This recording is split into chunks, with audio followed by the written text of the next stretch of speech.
Hey guys, bonjour, j'espère que vous allez très bien. Comme vous le savez, nous sommes à l'école de la vie, nous sommes là pour apprendre, se former et s'informer sur différents sujets de la vie. C'est votre frère David Sambassissa.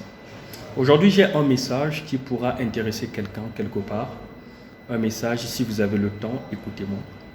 Aujourd'hui, j'aimerais parler de l'humilité. Vous savez, partout on nous parle de l'humilité, partout on nous demande d'être humble. Dans la société, même les saintes écritures nous demandent d'être humble, dans la méditation. Pourquoi? Parce que l'humilité est une qualité en soi. De base, l'humilité est une qualité. Et c'est bien d'être humble.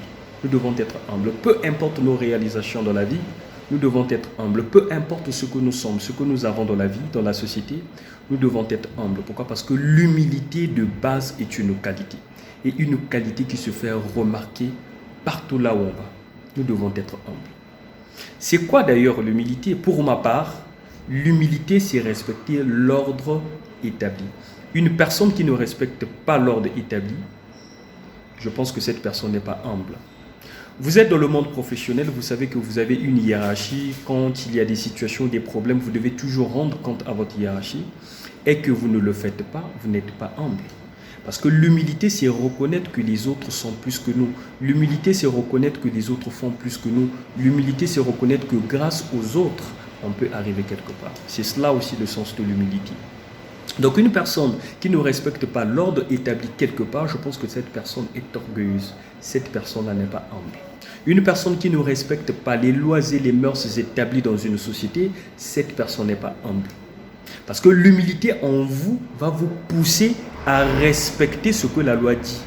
L'humilité en vous va vous pousser, à respecter l'ordre établi. D'où je dis, une personne humble, c'est cette personne qui respecte l'ordre établi. Je ne cesserai de le dire dans cette vidéo. Donc, c'est à vous de voir. Vous devez vous examiner, vous devez faire l'introspection, entrer en vous-même.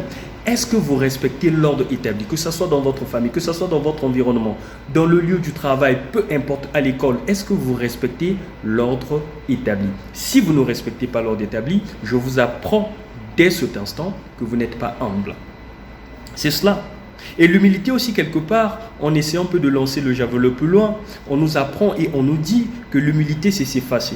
Ça peut arriver que vous réalisez une œuvre qui a attiré l'attention de tout le monde et qu'on vous pose des questions au sujet de cela. Au lieu de parler de vous, comme le disait Confucius, ne parlez jamais de vous, ni en bien, car on ne vous croirait pas, ni en mal, car on vous croira trop.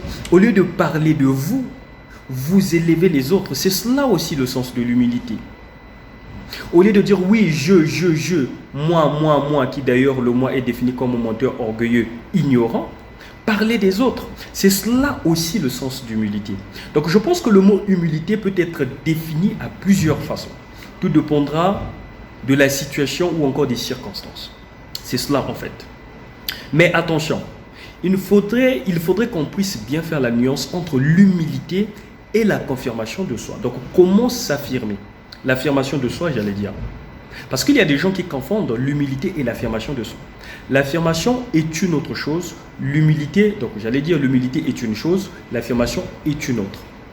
Aujourd'hui, être humble, nous avons dit d'entrée de jeu que c'est une qualité. Et s'affirmer aussi peut faire partie des qualités. Mais attention, quand il faut s'affirmer, vous devez savoir comment s'affirmer. Il y a des situations dans lesquelles on se retrouve où on a besoin de s'affirmer. Je vais prendre l'exemple pour les chrétiens qui certainement vont suivre cette vidéo. Christ, il était humble, il était même la perfection de l'humilité. Mais il y avait des moments où il s'affirmait qu'il était le Messie. Pas qu'il voulait se vanter, non, mais il voulait montrer aux gens sa position ou sa mission. C'est cela en fait le problème. Donc s'affirmer dans la vie, ce n'est pas mauvais. S'affirmer est une chose. Je vais prendre un exemple pour vous éclaircir parce que tout le monde n'est pas chrétien. Prenons le cas d'un général d'armée. Quand il met sa tenue, est-ce que vous avez déjà vu un général d'armée mettre la tenue de l'armée et puis mettre un pull en haut? Non, il veut exposer ses étoiles. C'est pour dire que je suis un général. Vous me devez respect, plus précisément devant, ses confrères du même corps, ainsi de suite. Donc vous ne verrez nulle part un général qui a mis la tenue de l'armée et puis mettre un pull dessus. Non, c'est une façon aussi de s'affirmer, c'est sa position. C'est l'autorité qu'il a reçue. Donc ce dernier devrait s'affirmer en ce sens, en mettant ses étoiles et tout ce qui va avec. C'est ce que vous devez faire aussi dans la vie. Donc être humble est une chose et s'affirmer aussi en est une autre. Ça peut arriver aujourd'hui, par la grâce de Dieu, bien évidemment, que vous faites quelque chose qui a attiré l'attention ou encore qui a intéressé les gens et qu'on vous pose des questions là-dessus, ça peut arriver que vous vous affirmez. Oui, c'est moi qui ai fait, c'est moi qui ai réalisé cela grâce à la miséricorde de Dieu, grâce peut-être à l'aide des autres, ainsi de suite, tout en étant humble. Donc vous vous affirmez en étant humble. C'est cela, c'est comme cela que vous devez vous comporter. Donc vous devez faire la nuance entre être humble d'une part et s'affirmer d'autre part. Aujourd'hui, vous êtes premier de la classe et que tout le monde remarque que vous êtes le plus brillant de la classe. S'affirmer n'a rien à voir avec l'orgueil. Dieu vous a béni, vous avez la plus belle maison dans votre quartier. Et que quand on pose la question à qui appartient cette maison et que vous dites que c'est ma maison, ça n'a rien à voir avec de l'orgueil.